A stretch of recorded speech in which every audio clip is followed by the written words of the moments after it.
Most renters have run-ins with their landlords from time to time, mostly over things like the rent or needed repairs to their place.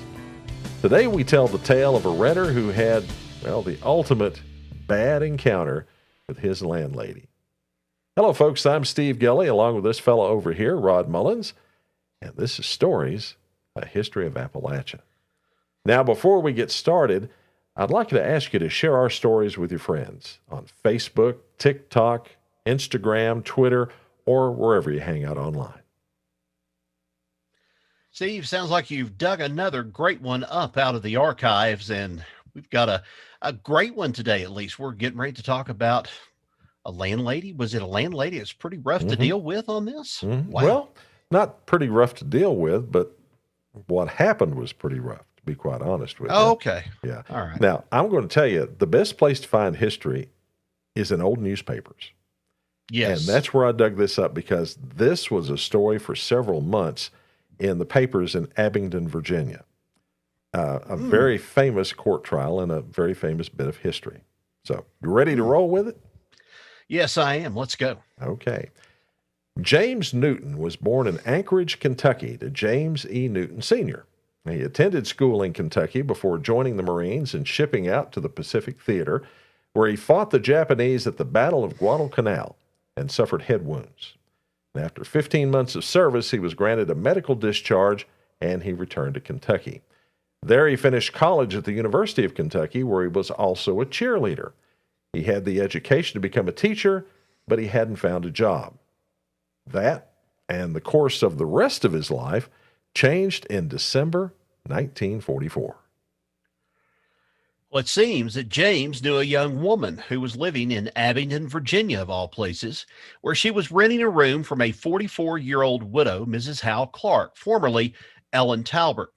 Mrs. Clark had a son who had served in World War II and had been killed in the service, which apparently created a bond between the two. While staying there that winter, Mr. Newton got to know the area and Mrs. Clark so much that he drove the Clark family to Florida for a vacation that winter. He applied for a teaching position in Damascus and was hired as a 7th grade teacher and at Damascus High School as the football coach. He rented a room from Mrs. Newton's boarding house and moved in with her and her 3 daughters. Now, things were looking up for the young World War II vet, or so it appeared.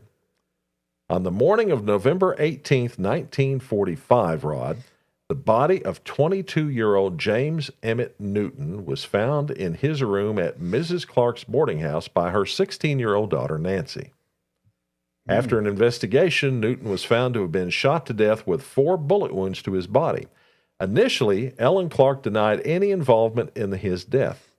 But upon questioning, she told the Washington County Sheriff, K. Trigg Woodward, that Newton had shot himself as she came into his room around 7:30.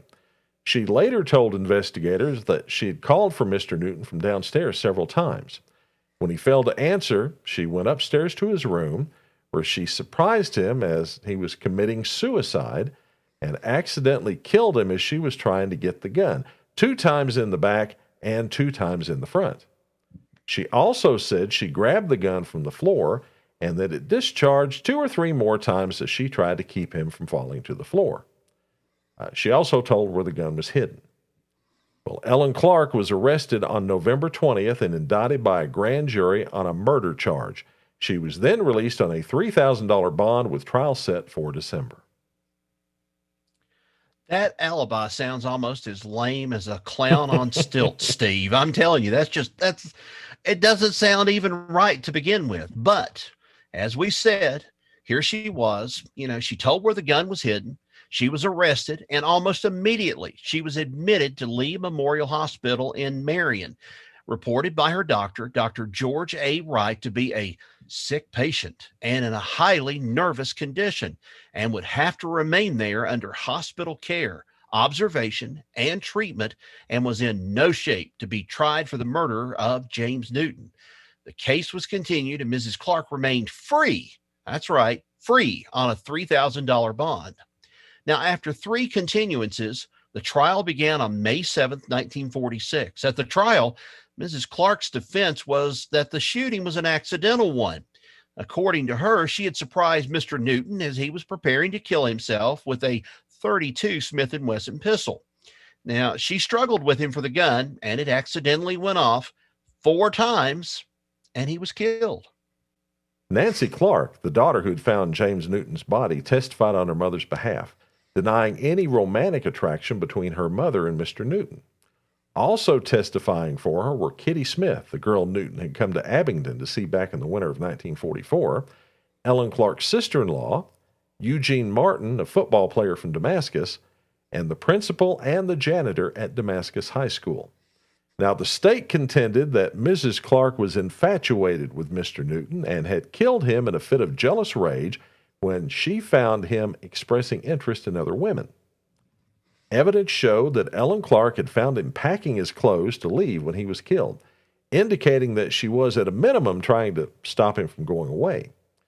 But the Commonwealth also showed that Clark tossed the murder weapon under the next-door neighbor's back porch, locked her front door, and then went by taxi to Bristol to watch a movie with her 3 daughters, leaving James Newton's body to deal with later.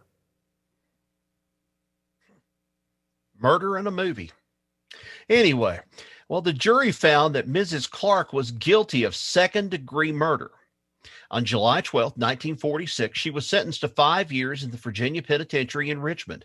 She was escorted from the courtroom and transported to the facility on the same day. Now, how about that, Rod? That is cold-blooded murder right there. No other way to describe it. I mean, like I said, murder in a movie. Yeah. I mean, that's what it all boiled down to, if that was the case. But gosh, unreal. Well, yeah, they didn't buy that, obviously, but I don't see how in the world, if she knew that evidence was going to come out, that she would even try to say what she said in her defense. I mean, let's assume she's right. Okay, so she accidentally shoots him, and then, let's just go to the movies now. He'll be all right. No, you don't do that. So, yeah, that was a really bad thing. And again, the ultimate bad encounter for the landlord. Wow. Now I understand what you're talking about when you have a bad encounter with a landlord, especially the murderous kind. Mm-hmm. And folks, that's the story of one of the biggest murder trials in Washington County, Virginia. Another bit of the history of this place we call home, Appalachia. Thanks for listening. Till next we meet, so long, everybody.